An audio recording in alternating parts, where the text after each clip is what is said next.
rise. In the name of the Father, and of the Son, and of the Holy Spirit. Amen. Beloved in the Lord, let us draw near with a true heart, confess our sins unto God our Father, beseeching him in the name of our Lord Jesus Christ to grant us forgiveness. Our help is in the name of the Lord. I said, I will confess my transgressions unto the Lord. And you forgave me my sin. O Almighty God, merciful Father, I, a poor miserable sinner, confess unto you all my sins and iniquities, with which I have ever offended you, and justly deserve your temporal and eternal punishment. And I am heartily sorry for them, and sincerely repent of them. And I pray you of your boundless mercy, and for the sake of the holy and innocent liberty sufferings and death of your beloved Son, Jesus Christ, to be gracious and merciful to me, a poor sinful being. Upon this your confession, I, by virtue of my office as a called, ordained servant of the Word, announce the grace of God unto all of you. And in this stead, and by the command of my Lord Jesus Christ, I forgive you all of your sins, in the name of the Father, and of the Son, and of the Holy Spirit. Amen.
Almighty and eternal God, you have graciously created all things. We thank you for giving us sound bodies and for preserving us from the power of evil foe. Help us to rightly use our ears and tongues, to hear your word diligently and devoutly, and to praise you for your grace, so that no one will be offended by our words, that all may be strengthened in faith. For your beloved Son, Jesus Christ our Lord, who lives and reigns with you in the Holy Spirit, one true God, now and forever. Amen. Please be seated.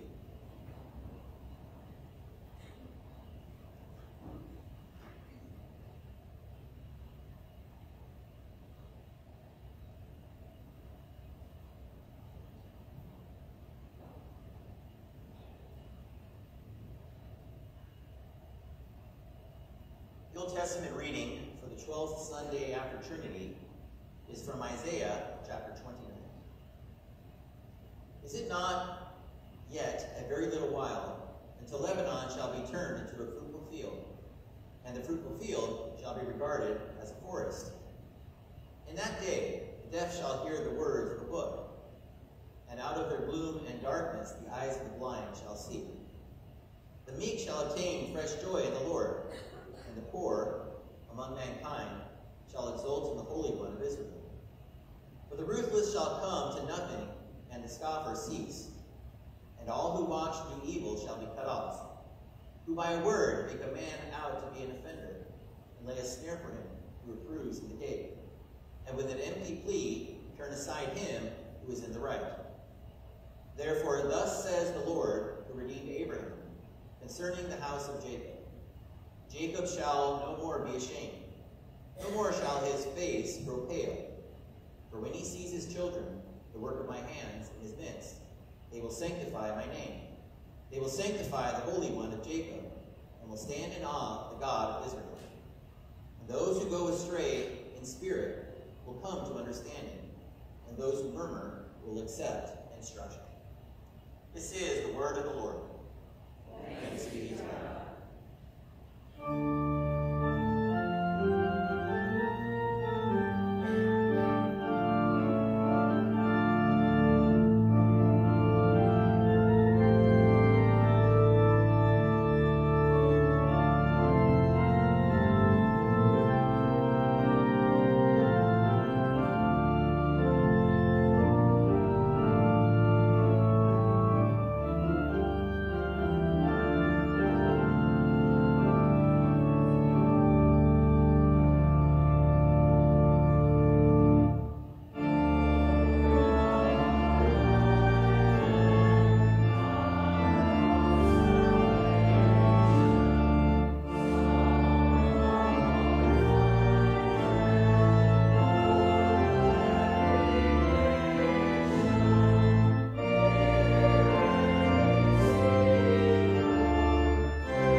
For with the heart one believes and is justified, and with the mouth one confesses and is saved. The Scripture says, everyone who believes in him will not be put to shame. But there is no distinction between Jew and Greek. The same Lord is Lord of all, bestowing his riches on all who call on him. For everyone who calls on the name of the Lord will be saved. But how are they to call on him in whom they have not believed? And how are they to believe in him of whom they have never heard? And how are they to hear without someone preaching? And how are they to preach unless they are sent? As it is written, how beautiful are the feet of those who preach the good news. But they have not all obeyed the gospel. For Isaiah says, Lord, who has believed what he has heard from us? So faith comes from hearing, and hearing through the word of Christ. This is the word of the Lord. Thanks be to God.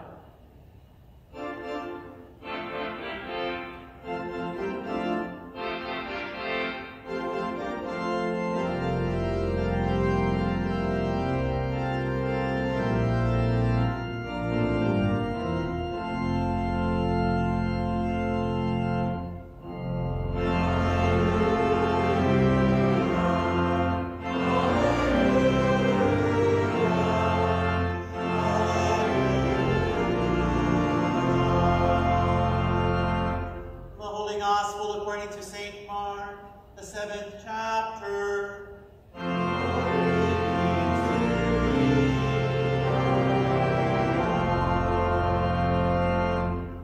Jesus returned from the region of Tyre and went through Sidon to the Sea of Galilee, to the region of the Decapolis.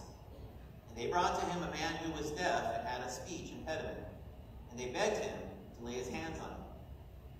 And taking him aside from the crowd privately, he put his fingers into his ears, and after spitting, touched his tongue. And looking up to heaven, he sighed and said to him, Ephphatha, that is, be opened.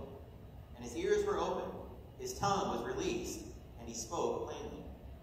And Jesus charged them to tell no one, but the more he charged them, the more zealously they proclaimed it. And they were astonished beyond measure, saying, He has done all things well. He even makes the deaf hear, and the mute speak. This is the gospel of the Lord.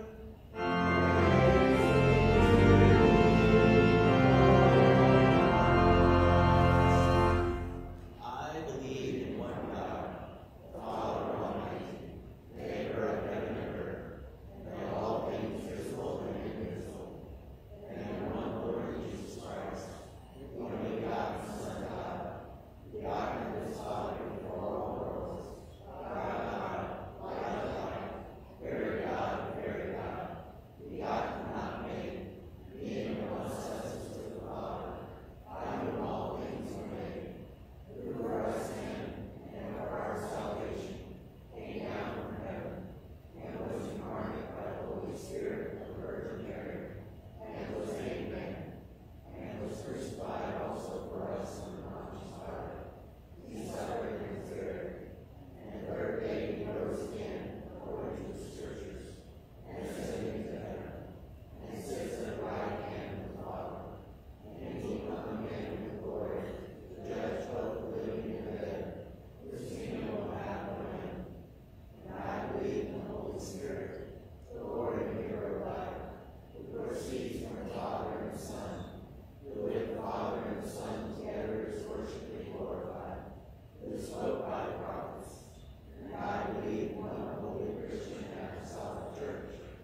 it was after the healing of the daughter of the Syrophoenician woman that Jesus then made this trek down through Tyre, down through Sidon, down through Galilee, and eventually into this area called the Decapolis, which is definitely a Gentile land. So it's important to kind of pick up on those details.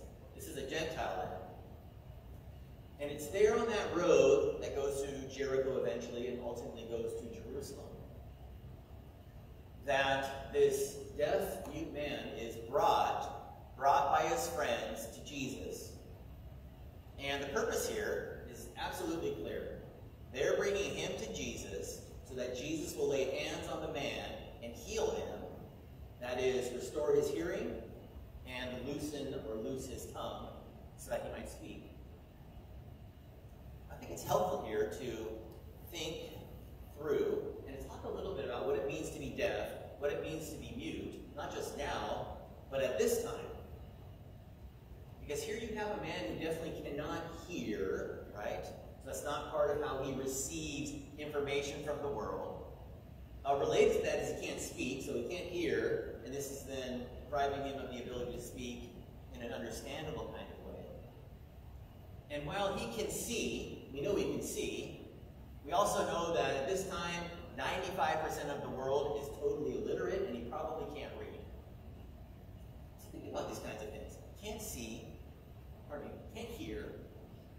His tongue is not loosened. Probably doesn't read, so he doesn't have access to things like the scriptures or anything like that by way of reading. And then you have to think about the burden then of communicating things to him so that he just might live. So maybe he can learn certain kinds of things, how to eat, how to drink, how to care for himself. Maybe he has a trade, works in leather, works on this, works on that. That's all possible. But think about how difficult it would be for him to hear, he can't hear, to learn, to know about the things that we find in the scriptures. The Creator.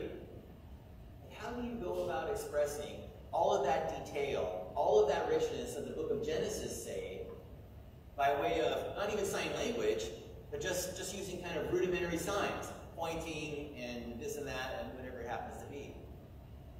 So here, on top of everything else, the man, by the way, is not a Hebrew, and maybe these people don't even know the Old Testament. They don't know Genesis. They don't know the prophets. They don't know these kinds of things.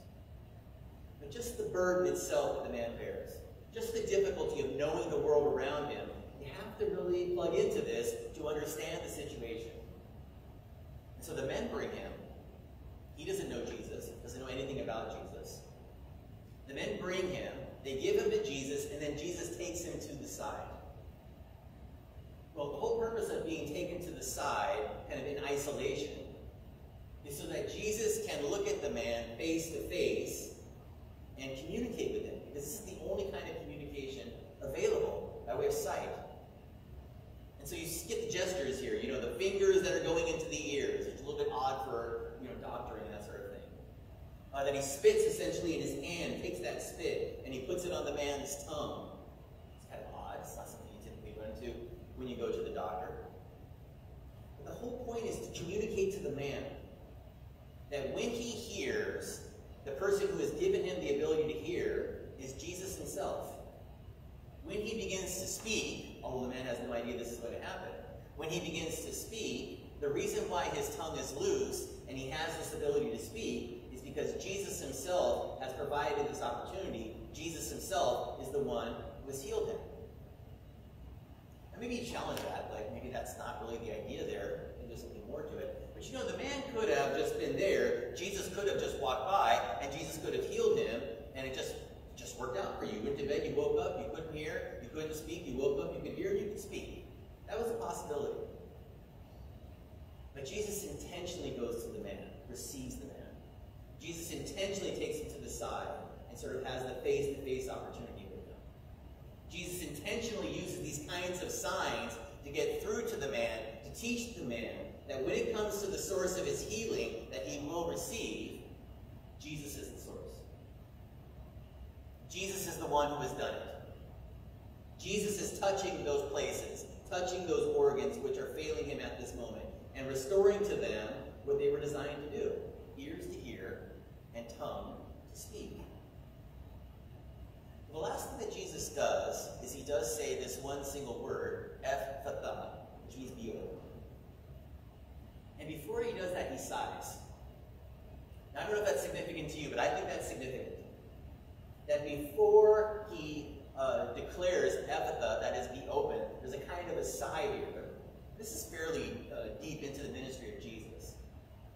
And you get the sense from the sigh here that Jesus is, it's not that he's having trouble, that Jesus is recognizing just the brokenness of the world that he is in. Just the brokenness of the world that we are in. That people created by God should have eyes that work, ears that work, tongues that work, bodies that work. This is God's purpose, this is God's intention to give us such bodies. But because of sin, because of our sin, because of original sin, because of that fracturing of our relationship to God, because of that break in that communion with God, these kinds of things, these are real things. This is what the world is all about now in terms of human sin. We're broken, we're fractured, we suffer because of our sin. And you get the sense here that Jesus is sort of taking all of this in. And he has this sigh. Like, these people. And then he pronounces the word, Ephphatha, which is be open. And immediately, this is the case. His ears are opened, he can hear, his tongue is loosed, he can speak. And that in itself is a kind of a miracle because he didn't learn how to speak. It seems like he's probably born deaf, never properly learned how to speak. But here he can hear, and immediately, miraculously, he's beginning to speak right after the healing. Then you get the warning from Jesus, really the command from Jesus, to not go out and spread the news about this particular event in terms of the healing. And everybody always thinks this is some form of reverse psychology, right? Jesus went to college, took Psych 101, he knows what reverse psychology is, he knows how to use it. I don't think so, and I've never thought so. Jesus is saying, don't go around and spread this news, because in fact this is not the gospel. Right? This is Jesus who is providing physical benefit, physical help to a man who can't hear, who can't speak. He's taking away that difficulty. He's giving that man the ability to hear. He's giving that man the ability to speak. But do not mistake that for the gospel. Because the gospel is something different. The gospel is something more. The gospel is something which comes to us not merely by the declaration of, your sins are forgiven. But Christ has to live on our behalf that life which he lives under the law, which we fail to live. That Christ has to give himself over to suffering and dying on the cross, the place that really should be reserved for sinners. But he suffers and he dies in our place so that we might have the forgiveness of sins and life and salvation. We might have that forevermore. So that's the gospel, and that's not exactly what's taking place here. So then why is it even recorded? Why is it even in the scriptures? Because there are lots of places where Jesus helps certain kinds of folks. I mean, how does this help us? How does this help us with our own faith? How does this help us in any way to understand God at a deeper, richer level? And I think it works like this. So the church, by the way, has reflected on this particular reading for a long time. And the first thing that you learn, the first thing that people point out is something like this. Whatever else you want to say, it's not the gospel, that's true. But it is evidence. It does show that God is merciful. Because the foundation of this issue, again, is human sin. Not necessarily the man's personal sin, but just sin, our sin. Sin that's in the air, sin that's in the water, sin from the fall, our own sins added thereunto. And that's all true. And Jesus is in no way bound or required to treat people in this way. Except for, of course, it's in his nature. It's who he is. God is gracious. God is merciful. And so when he extends this forgiveness, extends this healing to the man in terms of his ability to speak, his ability to hear, it's definitely a reference to who God is, that he is concerned, that he does have care, that in the sense he has the ability to act, and he's going to act here, well, this is evidence of his grace, evidence of his mercy, evidence of his love for us. And you can't deny that. That's what it is. Giving further reflection,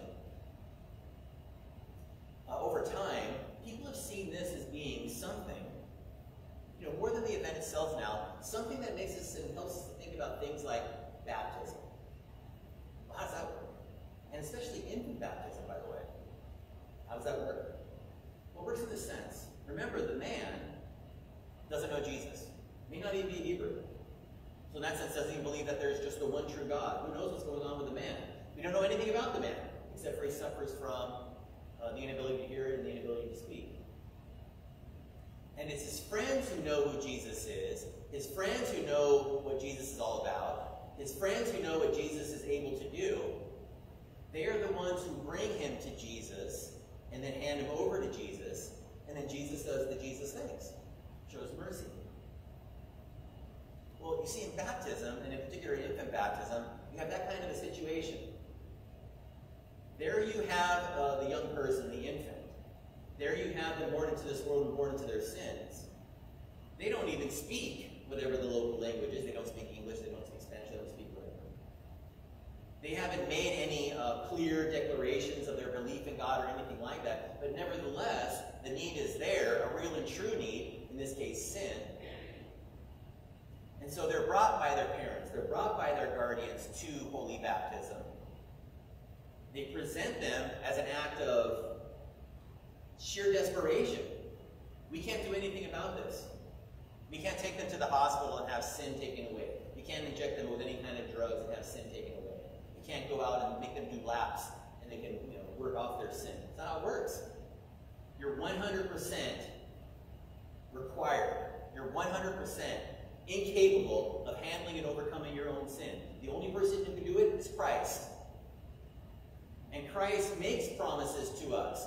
Go and make disciples of all nations, baptizing them in the name of the Father, Son, and Holy Spirit, teaching them all things I have commanded you. Other scriptures as well, which tell us that God locates promises for sinners in places like holy baptism, the water and the word. Not just the water. So it's not a special water or magical water, but it's the water and it's the word and it's those things together, promise of God that says, sinners who come here receive this washing from God himself, and that washing is not merely dirt and things external, but it is the washing, it is the cleansing of the heart and of sin. And so what's really interesting about this, and this is sort of the pastor kind of geeky stuff, is when you look at the old rites they would use for baptism. Rites meaning the order of service, the things that they would do. Well, everybody was a little bit suspicious of using spit, by the way. But there were things like the blowing under eyes, putting salt on the mouth so as to cleanse the mouth, doing things with the ears, anointing the body with oil, and these kinds of things. And none of these things are biblical things, but the idea behind doing these things was they were rooted in a biblical sense. We're sinners, we need to be cleansed. That's what oil is all about. We often use our mouths as sinners, not for the purposes of praising God, but for the other kinds of things. And so salt is a kind of a purification, and it goes in there. The blowing under the eyes, I mean, it's a little bit weird, I have to admit. But the idea there was some version of the Holy Spirit being imparted to the person. Receive the Holy Spirit. Drive out, if there's an unclean spirit, drive that unclean spirit away. So Christians over time have thought about this particular passage, and even the kinds of ways that Jesus interacted with the man. And while there's no command, there is a struggle for us. There is a struggle to understand our sin, understand our forgiveness, understand how Christ does it. And if you can believe it, this passage here is quite helpful. But let's say you don't find that very persuasive. You don't think this is about infant baptism or baptism at all. What you have to say, and I think is very plain and obvious, is this. When you think about the man and his inability to hear, you think about the man and his inability to speak, you think about the man and his inability to do anything about it, right? This is a proper kind of a reference. This is a proper analogy for us to think about our situation under sin. Because this is who we are in sin. God's word might be proclaimed before us, but we don't hear it, and we don't hear it rightly, that is for our benefit and for our salvation, unless God intervenes. We might be present in an assembly like this, where we hear about the great blessings and the great benefits that God grants to us through his Son, Jesus Christ. But unless we're hearing this, and it affects us in the sense of we believe it, affects the heart, we believe it, it's part of who we are, then we do not use our tongues and our mouths to praise the one who does such marvelous things among us. And so maybe the infant baptism thing, maybe that's a little bit of a reach. But that this man is a pattern for us as sinner, ears that don't function, tongue that doesn't function rightly, and that the only way they come to function rightly, the hearing of God's word. Hey, that Christ who was sent, that Christ was sent for me. Hey, those sins that he has overcome, those are my sins. And by the way, they're your sins too, if you want to talk to your neighbor, right? That death that he suffered, that life that he has that comes forth from the grave, and it goes on forevermore, it's everlasting life, that's the life that I now have for Christ's sake. Well, the ability to hear that, to believe it, and then to praise God and give thanks to him because of what he has done through Christ, well, this is the gift of God. This is the work of God. And so the man, in this sense, he's helpful to us. He helps us to see our situation from a different level, but again, be sure to make the distinction. The gospel isn't about being able to hear in the physical sense. The gospel is not about being able to speak in the physical sense. But the gospel is about all those other things that we just talked about. Blessings and benefits granted to us without any merit on our part, all because of the mercy of God, all because of the love of God, all because of what Christ has done for you, what Christ has done for me, because of his love for us. And so for this Christ, for his healing, but most especially for the healing of heart and soul, we offer our thanks. In the name of the Father, and of the Son, and of the Holy Spirit. Amen. We rise. The peace of God that passes all understanding, keep your hearts and minds in Christ Jesus. Amen. Amen.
pray for the whole Church of God in Christ Jesus and for all people according to their needs.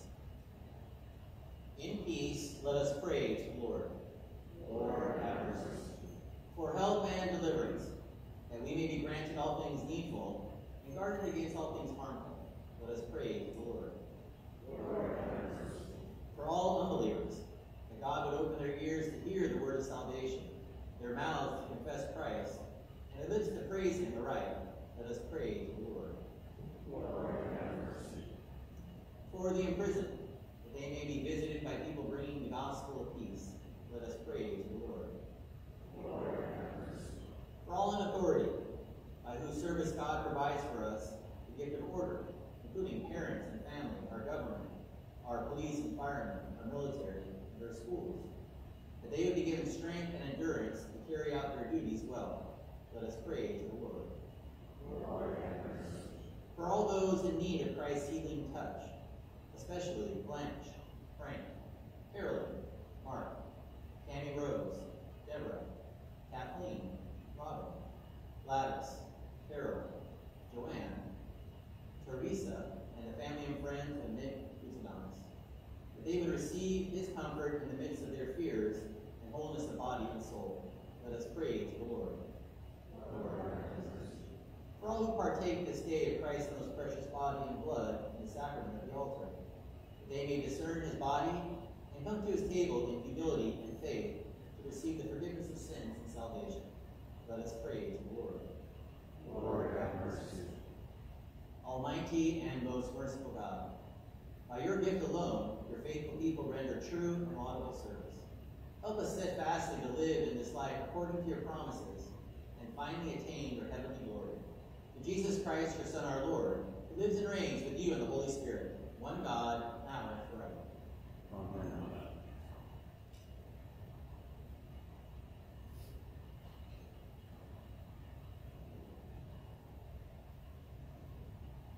Brothers and sisters, I exhort you in Christ that you give attention to the testament of Christ in true faith, and above all to take to heart the words with which Christ presents his body and blood to us for forgiveness, that you take note of and give thanks for the boundless love that he showed us when he saved us from the wrath of God, sin, death, and hell by his blood, and that you then externally receive the bread and wine, that is his body and blood, as a guarantee and pledge.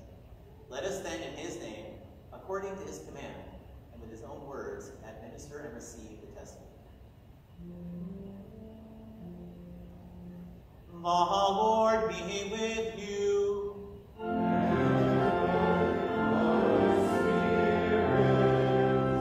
Lift up your hearts. We lift them up unto the Lord. Let us give thanks unto the Lord our God. It is meet and right so to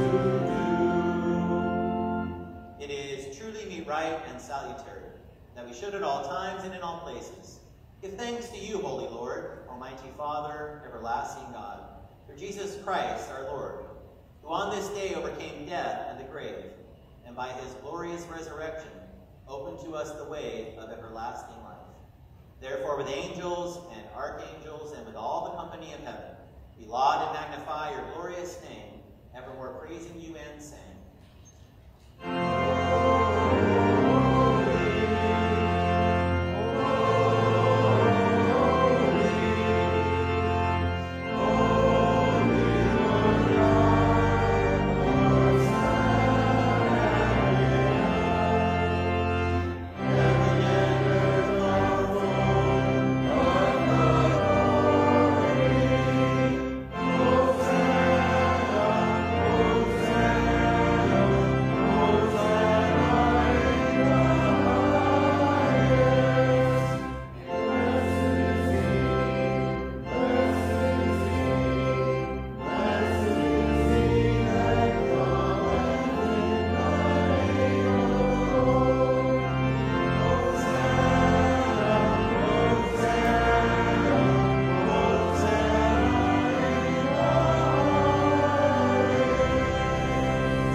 us this day our daily bread, and forgive us our trespasses, as we forgive those who trespass against us.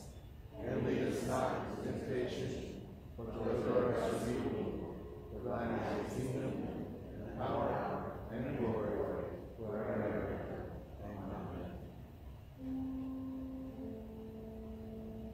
Our Lord Jesus Christ, on the night when he was betrayed, took bread, and when he had given thanks, he broke it and gave it to the disciples and said, "Take, eat, this is my body, which is given for you.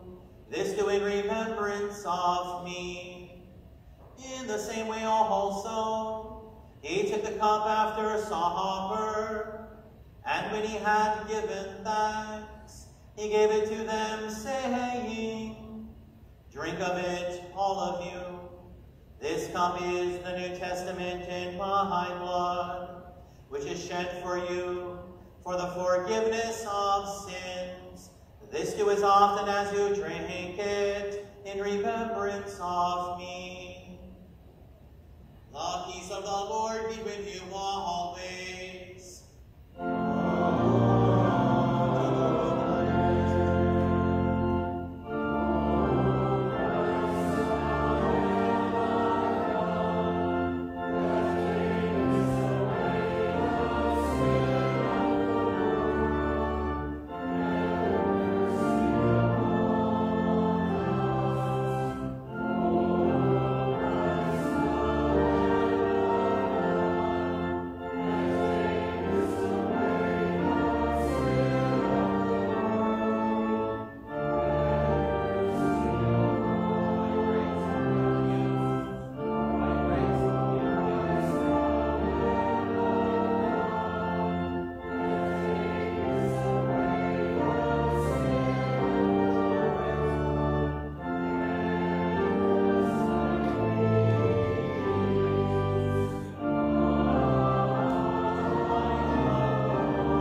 thanks to you, Almighty God, that you have refreshed us with this salutary gift.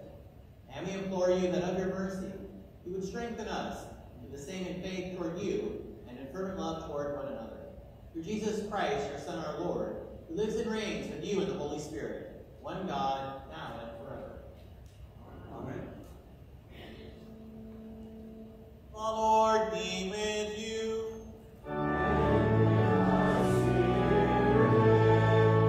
Bless we the Lord. Thanks be to God. The Lord bless you and keep you. The Lord make his face shine upon you and be gracious unto you. The Lord lift up his countenance upon you and give you peace. Amen.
Sunday school, Bible study in the fellowship hall immediately after the service.